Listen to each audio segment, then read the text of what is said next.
आपण पाहत आहात सत्यदर्शन न्यूज। संभाजी ब्रिगेडच्या वतीने स्वराज्य दिन उत्सव। छत्रपती शिवाजी महाराज यांच्या राज्याभिषेक दिनानिमित्त संभाजी ब्रिगेडच्या वतीने स्वराज्य दिन उत्सव साजरा करण्यात आला। या प्रसंगी संभाजी ब्रिगेडचे पश्चिम महाराष्ट्र अध्यक्ष श्याम कदम यांनी आपले मनोगत व्यक्त करताना म्हणाले की जगाच्या इतिहासातील सुवर्ण दिन म्हणजे शिवराज्याभिषेक दिवस 6 जून 1674 साली छत्रपती शिवाजी महाराजांनी गुलामगिरीतून व सुलतानशाहीतून त्या महाराष्ट्रातील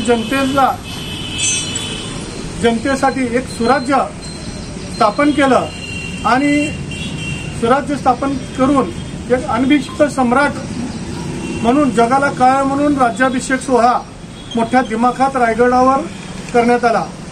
छत्रपती शिवाजी महाराजांनी या महाराष्ट्रातील गुलामगिरीत वावरणाऱ्या पिचलेल्या कामगार वर्गाला शेतकऱ्याला एकत्र करून 18 पगड जाती 12 बुलेटिन एकत्र करून स्वराज्याची स्थापना केली आणि रयतेचं स्वराज्य निर्माण केलं।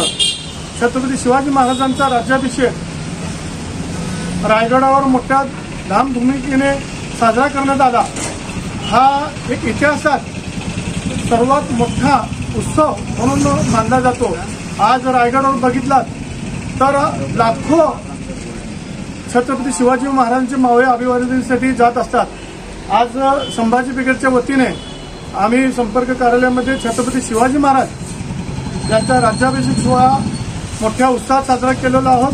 त्याचबरोबर या आमच्या मावळ्यांना आजचा सुवर्ण दिन म्हणून मिठाई भरून आजचा हा राज्याभिषेक सोहळा गोड केलेला आहे। छत्रपती शिवाजी महाराजांची प्रेरणा सर्वच समाजाने घेणं अत्यंत गरजेचं आहे असं मला वाटते।